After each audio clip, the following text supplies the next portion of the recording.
વાલા મુક્તો, આજ મારે વાર્તા કહેવી છે એ ભગવાન અને સંતની કરુણા અને કોપના મૂર્તિમાન બે ગામની.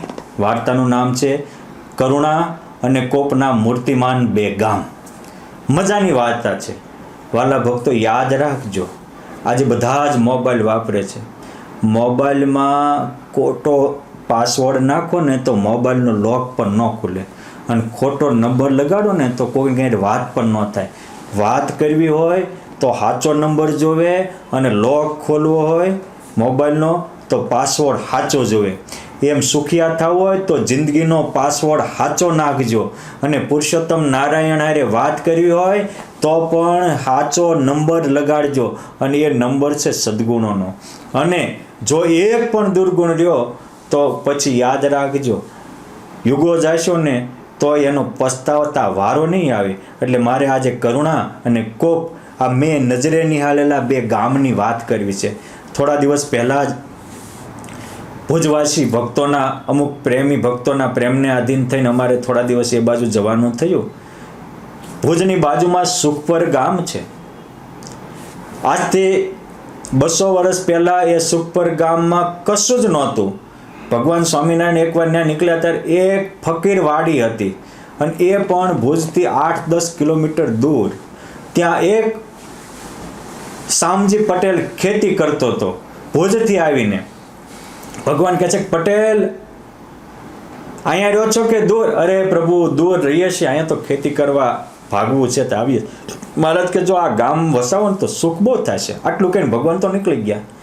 એ વખતે એમનો દીકરો હતો નાનજી, એને આ સાંભળેલું. સમયના વેણે પછી 25 વર્ષ વયા ગયા.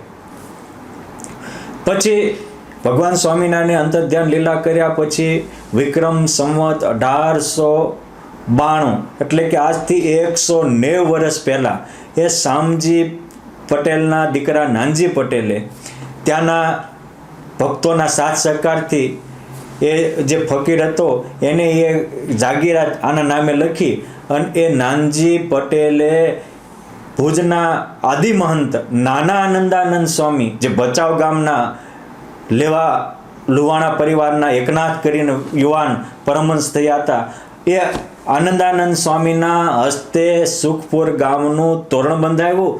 શિવરામ મહેતા અને ગંગારામ મલ પણ સાથે રહ્યા. આ રીતે નાના આનંદાનંદ સ્વામીએ શિવરામ મહેતાને સાથે રાખીને સુખપુર ગામનું તોરણ બાંધ્યું, અને કહ્યું કે બધા અહીંયા રહેજો, જે અહીંયા રહેશે એ બધા જ સુખી થશે. માટે આજથી આ ગામનું નામ અમે સુખપુર રાખીએ છીએ. આ એક સંતે 190 વર્ષ પહેલાં સુખપુર નામ રાખી અને ગામ વસાવ્યું. આજે એ સુખપુર ગામમાં આશરે 24 થી 25 હજારની વસ્તી છે. બધા જ સુખી છે. 3 તો મોટા મોટા મંદિરો છે. સવાર સાંજ એ ધૂન કીર્તનથી ગાજતા રહે છે. 3 ભાઈઓના એવા જ 3 બહેનોના, અને આખા મંદિરો સાંજે આપણે જઈએ તો 500 1000 હરિભક્તોથી ભર્યા ભરચક હોય મંદિરો. બધા જ ચેષ્ટા બોલે.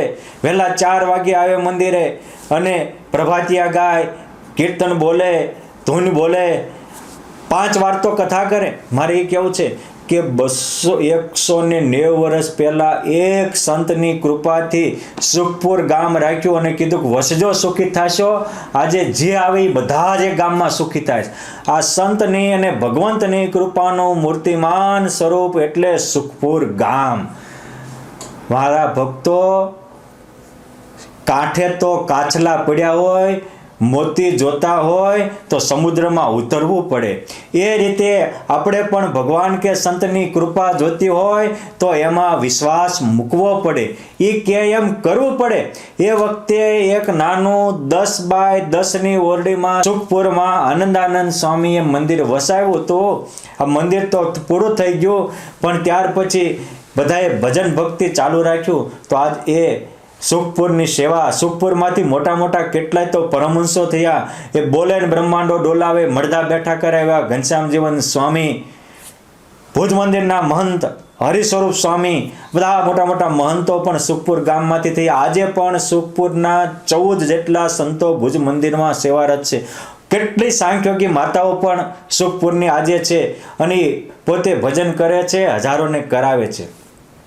એની સામે ભગવાનનો કે મોટાનો કોપ થાય તો કેવી કઠણાઈ થાય, એની માટેનું ગામનું નામ છે કંથકોટ.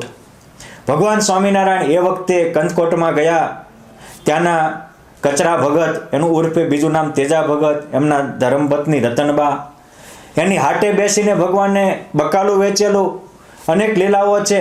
પરંતુ એ વખતે ભગવાને ત્યાંના રાજા દેવાજી હતા, એને કહ્યું કે દેવાજી, આપ તો ક્ષત્રિય છો, ક્ષત્રિયનો ધર્મ છે કે સાધુની, બ્રાહ્મણોની, ગાયોની, બહેનો દીકરીઓની રક્ષા કરવી.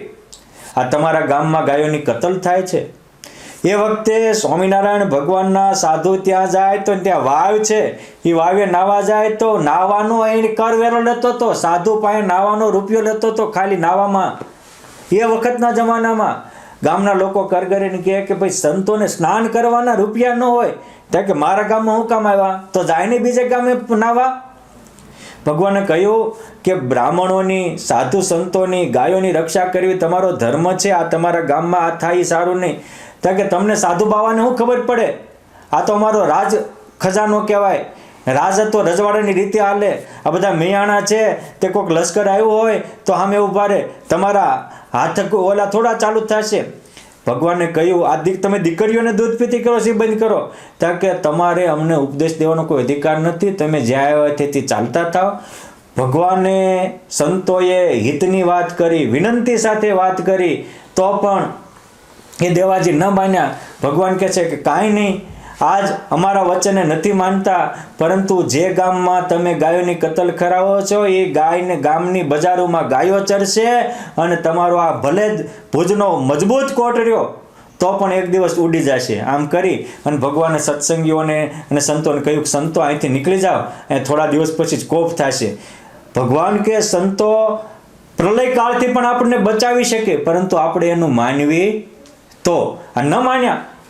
ટૂંક સમયમાં ભુજથી ફતેહ મહમ્મદ સાથે કંઈક મનોદુઃખ થયું, પરસ્પર વેરઝેર પરણાણા, અને ભુજના દિવાન ફતેહસિંહે તોપું ચડાવી આખા કોટને ઉડાડી મૂક્યો.